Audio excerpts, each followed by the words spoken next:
adat istiadat barat.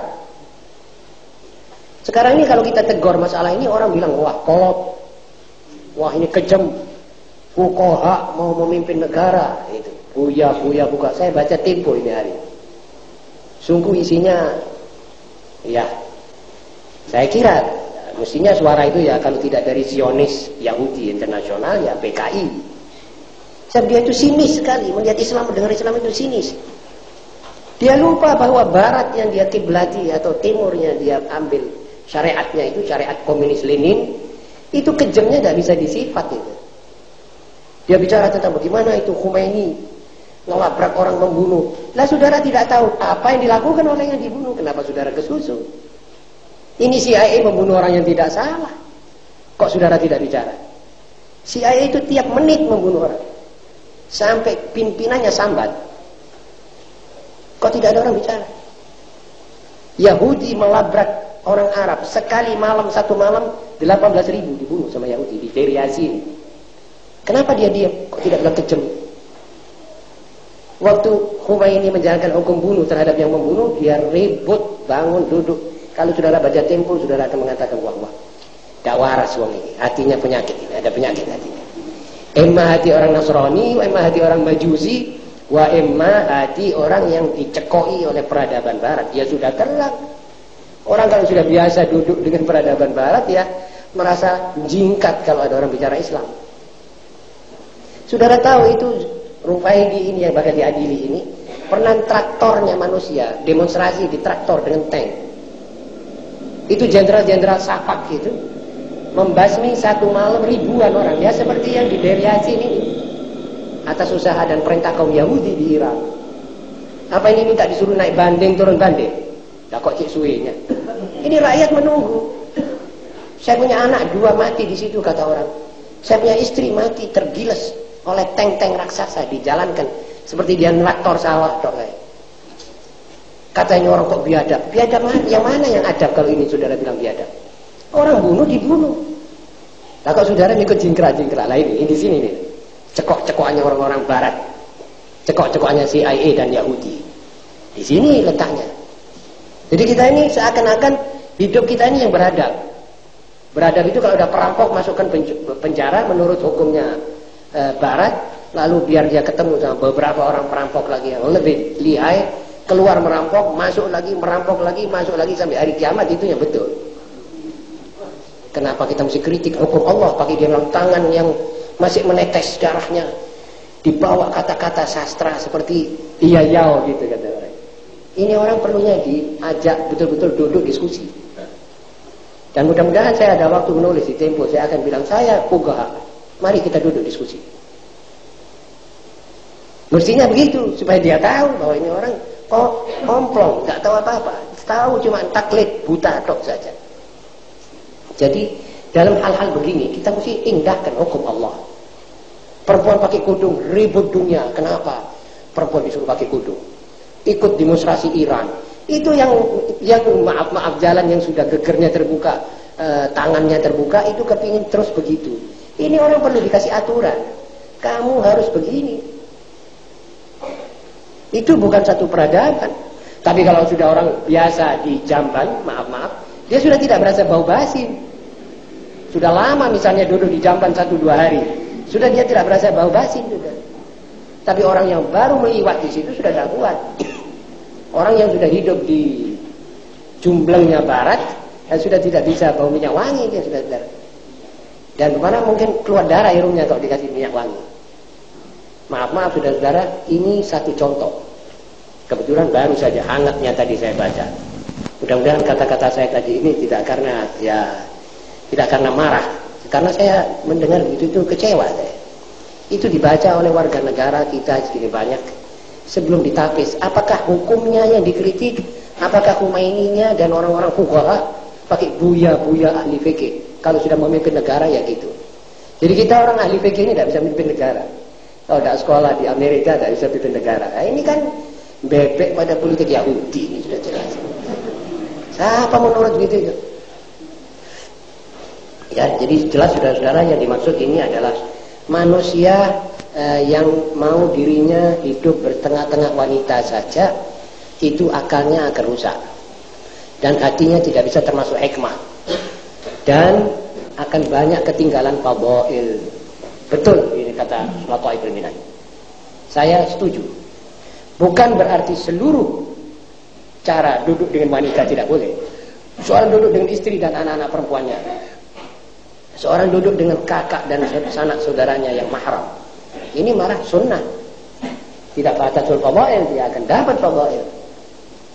Kalau dia duduk mengajar perempuan dalam keadaan-keadaan tertentu di mana tidak ada orang perempuan bisa mengajar, dia terpaksa mengajar dengan syarat-syarat yang dibawa oleh ahli fikih, hikmah, kudum dan lain-lainnya.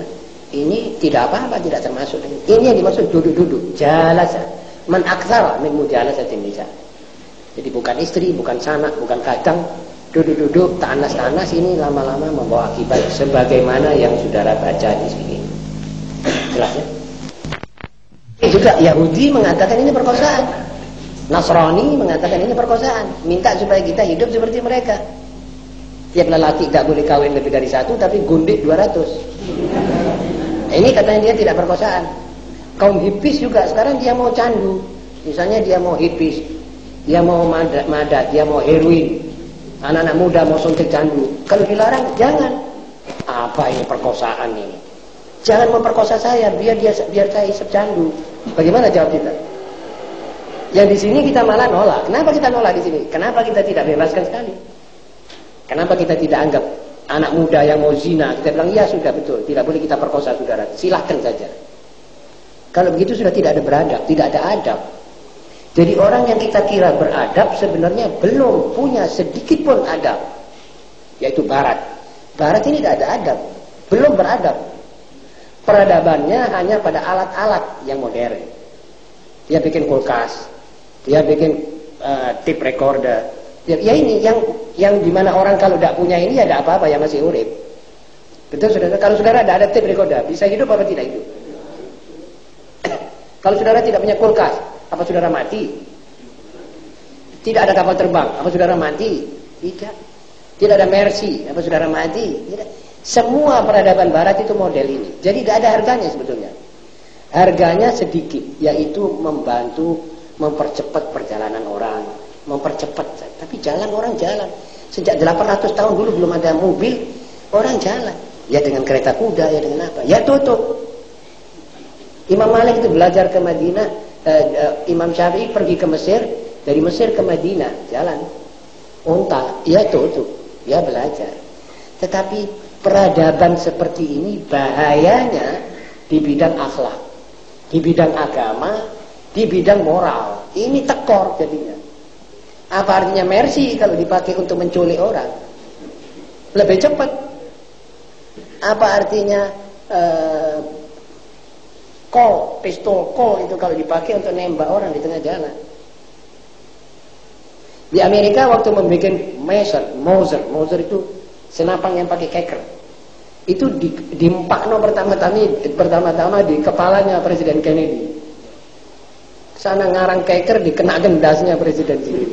Mati Kennedy ditembak oleh keker itu. Ini peradaban apa ini? Lebih baik orang hidup dengan tolong kalau gitu. Sama-sama orang mau paten-patenan dengan alat modern. Lah ini sekarang sedang disiapkan alat-alat untuk membunuh seluruh umat manusia. Ini peradaban. Di bidang persenjataan ngenes sekali orang yang dengar. Di bidang akhlak ya gitu itu. Mereka tidak mau dilarang, minta bekerja satu kali. Mana ada manusia beradab tidak ada totoannya itu. Tidak mau ditoto itu. Lah sedang yang paling banyak menoto, yang paling pantas menoto adalah Allah Subhanahu wa taala. Kenapa kita mesti jingkrak-jingkrak? Kenapa kita mesti marah? Kenapa kita mesti merasa ini memperkosa? Ini tandanya kita tidak punya smak, tidak punya zauk, tidak tahu diri. Jadi kita minta dibebaskan saja.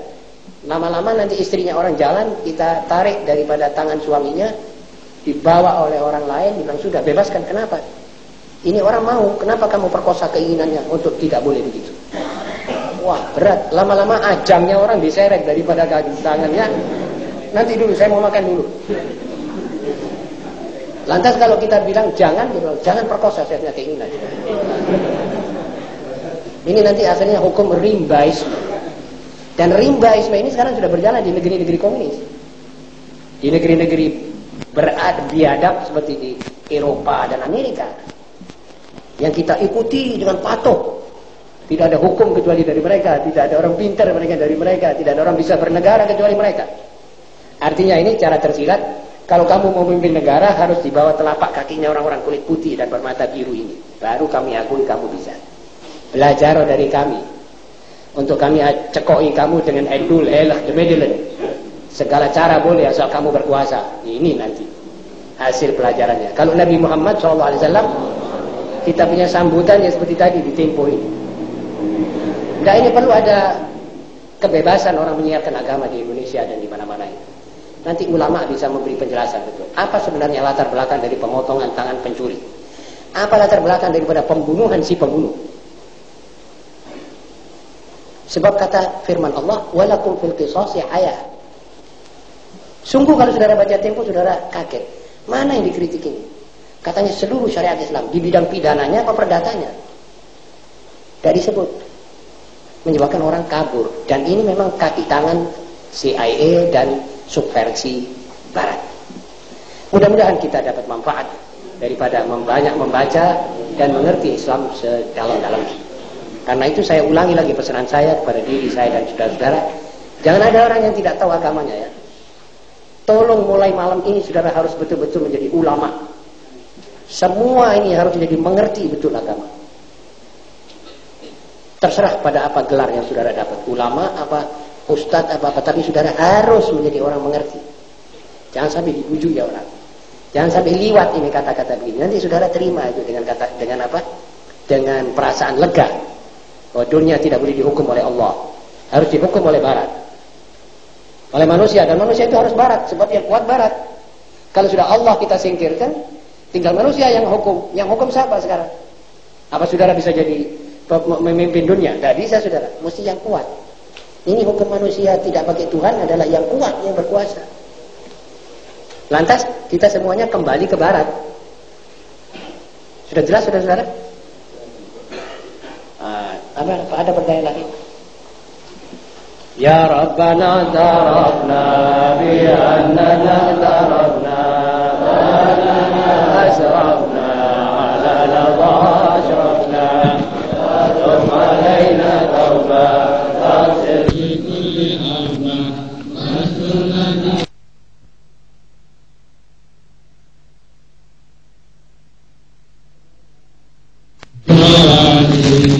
اغفر لوالدينا ربي ومولدينا والآل والإخوان وسائر البلاد وكل ذي محبة أرضي وقنا صحبة والمسلمين أجمعين ربي أسمع صوتا وجودا منا هذه النساء منا للمصطفى رسولي الله كل سوري صلى وسلم ربي عليه أحسن